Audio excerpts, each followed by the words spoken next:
Spot? You gotta get that perfect spot? All right, we're live on Spreaker. Uh-oh. What? Live on Spreaker. Yeah.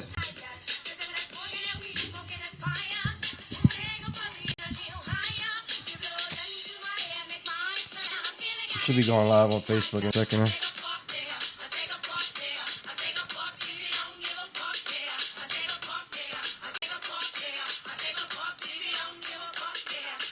3, 1.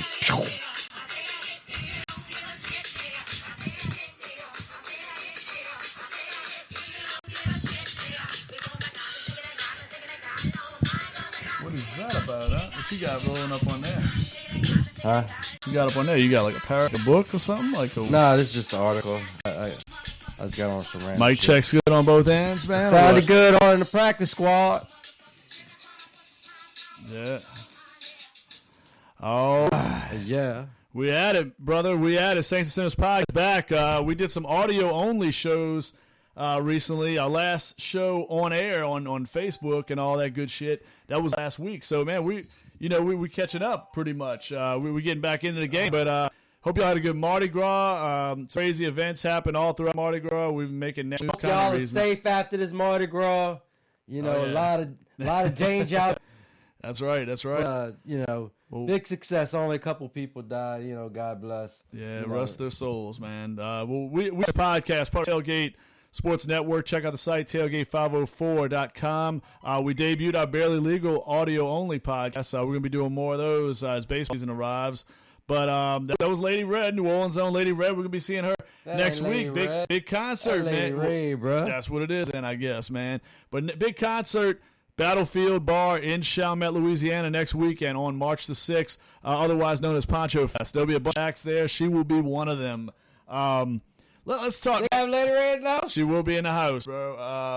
Hopefully less dickhead police up in there. The good cops are more than welcome. The bad cops need to stone them. Put on some Netflix or something. But anyhow, let's we got a get plague in the house. The plague. What's up, Dildonic? Plague in the house, man. Dylan, I know you're ready for some baseball. Dylan's a big Red Sox fan.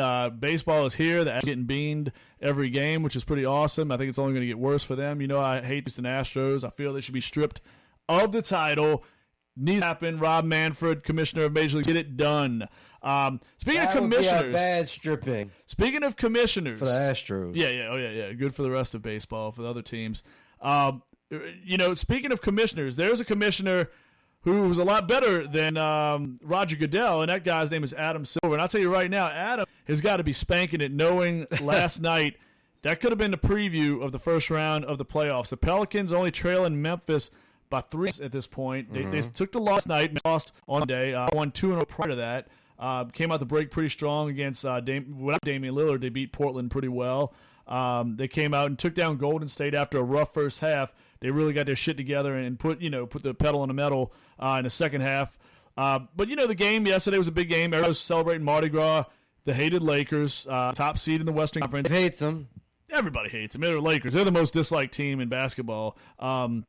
They like the Yankees of basketball. But Yeah. But here's the thing. A lot of people love them.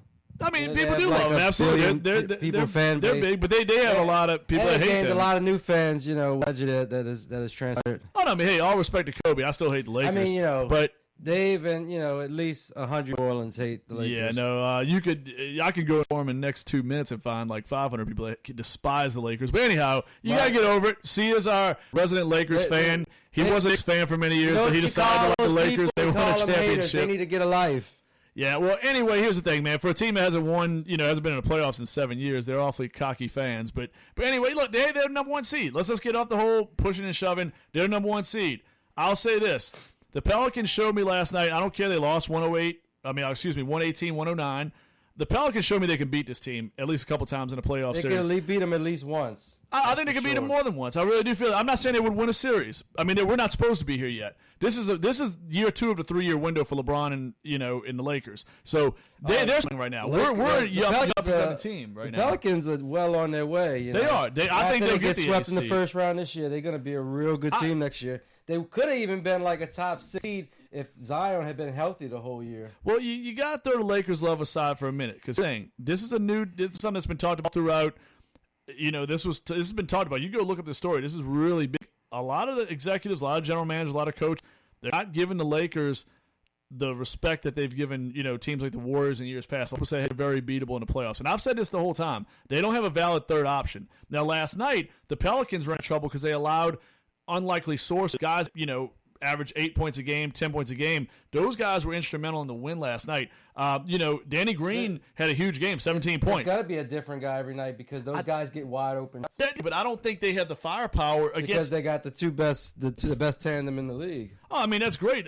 That's great. And when that team plays Caruso, they look like the best team. No, we're not going to the Lakers. We're not going deep into the Lakers, man. We can't go. This is a Pelicans. This is a Saints. This is a 504 podcast, we're man. talking about the game. We're going to the Lakers, though. Game. Well, no, I'm going to say this. The reason the Pelicans lost this game, they had a few mistakes, but they were right there. If you look at the Pelicans need to hit a lot of threes to beat the Lakers. I think they can beat them in because inside there's just too many arms. There's too much length inside. Yeah, but Zion bullied those guys all game long. Zion got to the free throw line like for 18. He missed a lot of bunnies inside because of the length that he had to face. I don't know, man. 8 for 18 for a guy that gets most of his shots near the basket. He's not a reason why. Head to head better than Davis was. Head to head, when they matched up head to head, Davis took 3 shots that I remember seeing that he missed pretty badly. I went at Davis a couple times. The best thing against Davis a shot has been blocker. Us a lot of bunnies lately because he has a issue. No, I mean, I'm just saying, but I'm not. Look, I mean, I know what kind of player Anthony Davis is, a great player, but Zion went at him aggressively, and he had success going at AD. I saw, I'm saying Zion's fearless. Inside.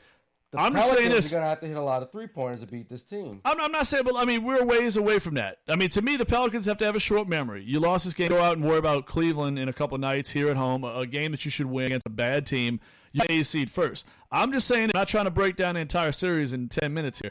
I'm just saying this. The Pelicans show me, if you look at the teams of that game, outside of the block shot stat, all right, I've studied these stats. It was 12-2 Lakers. Lakers are the best shot blocking team in the NBA. They do have a lot of length. They have Dwight Howard. They have Anthony Davis. JaVale McGee's garbage. They even block a shot here and there. LeBron's a great defender. But here's the thing. Every other stat, the Pelicans actually shot their field goal percentage. The turnovers were pretty close. The Pelicans got to the line a lot more, which is surprising in a game in Los Angeles. That goes to show you the Zion effect right there. That would never happen with Anthony Davis. And no offense to AD, but we weren't getting those calls. Zion is getting the calls. And I mean, superstar calls. Zion is getting the calls already. He is, but they can't defend him. They can't defend him. Superstar whistle. Oh, he is, but they can't defend him. They're grabbing and pushing off this guy. LeBron didn't get last night. I mean, LeBron, he free throws for a guy that scored 40 points going to the. But he was shooting a lot of shots. He was shooting a jump shot. The reason the Pelicans, he got a couple dunks. I'm gonna say, that was fast break dunks. I mean, there was no foul. I mean, Josh Hart got out of his way. He tried to take a charge and he moved second. But I'm saying this. The Pelicans hung in there stat-wise. They were there every stat except block shots. They either led or they were really close. To me, that showed me a lot. Kentavious Caldwell-Pope had no business scoring 15 points. Averages 10 on the season. Danny Green averages 8 on the season. He scored 7. Did not do a good job. Far cry to get. Yeah, but like you have to keep those guys in a reason. The point I'm trying to make those guys are getting wide open. It wasn't. Absolutely. It was communication on defense. They had a horrible. Alvin Gentry had a terrible defensive strategy. I hate Gentry. I'm not a Gentry basher like some. I do think he needs to get better at certain things as far as timeout usage, calling a timeout at the appropriate time to stop a run. But there was a lot. The reason the Lakers won this game, it came down to several possessions where a young team just wasn't quite ready to take that step just yet, but they could be in a couple months. I'm telling.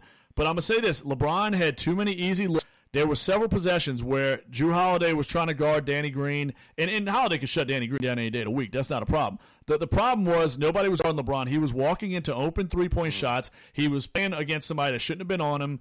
He was having clear passing lanes to hit cutters, because that's all the Lakers do. They set high, so they have guys that cut underneath. Their offense is pretty simple. That's pretty much what they do. Now, that's their thing. And why not? You got 2 great players, and you got a bunch of mediocre guys. So run off there. Let LeBron dictate. He's averaging the league high in assists right now. But the Pelicans have to come up with a way to communicate a little bit better defensively. Jrue never been placed on an ISO with LeBron James. No player in the league outside of Kawhi Leonard and maybe Paul George should be on an ISO with LeBron 10 feet away from the rim. I mean, the solution you got. That's where Alvin Gentry has to get creative. I'd double LeBron. I'd force one of them scrubs to be me. If LeBron James, LeBron is the best passer in the league. You gotta double him and give. Absolutely, I'll give. You know what? Because there's Dwight Howard and JaVale McGee are on the floor a lot, and I will let those guys. I'll guard those guys personally. I mean, those guys are terrible those offensively. guys are gonna be under the rim if you. Well, I mean, you got it. Well, you got it. Listen, I'm not an NBA coach. I'm saying you got to. You don't guard LeBron. That's where they're going to be at. No, yeah, absolutely. Okay, so you saying that the stress to just keep dodge you did. You got to get creative. Well, you're not going to find. Nobody has a one-on-one defender that's good enough for LeBron. I mean, there's only Kawhi Leonard or Paul George out there. That's why Clippers would give the Lakers so much trouble and beat them in a series because they have two guys that can defend LeBron one-on-one. You don't think Zion's not ready for that yet. It's unfair. This dude, 12 games in, 19-year-old kid. But he's the only one. He's not in it. He'll take the he could, but he's not quite in the shape. He's not where he wants to be shape-wise. He said that himself. Playoffs. I mean, he's going to drop 20 pounds by the playoffs. I mean, I'm not saying he has to, but I'm saying in order to guard LeBron James as quick as LeBron is, listen, what you got to do is real simple. Start off the street. You're going into March almost. A few days will be in March. You got to get creative. You can use Drew Holiday up top. That's my thing. The problem was when they put Drew Holiday and Danny Green, somebody just needs to stick with Danny Green. Let Drew Holiday ISO with LeBron all day up top. The communication has to happen when the double teams have to happen when LeBron gets midway through the lane, gets into the paint area. The double teams have to happen. At that point, yeah, I'm going to force somebody else to beat me. Not Davis, but somebody else. I think Zion did a great job on AD. I think that's a one-on-one matchup the rest of the way. But somebody has to step up. They got to communicate a little bit better. Lonzo, to me, didn't have a great game last night. I wasn't very impressed with Lonzo. Brandon Ingram stuck it to his whole team. 34 points, was looking sharp. Lonzo, to me, had a weak game. So that 10-8-8 was. I think it was. We actually look at his defense in that game. I don't think his stats can be a little. No, his rebounding was solid. Important. His rebounding was solid.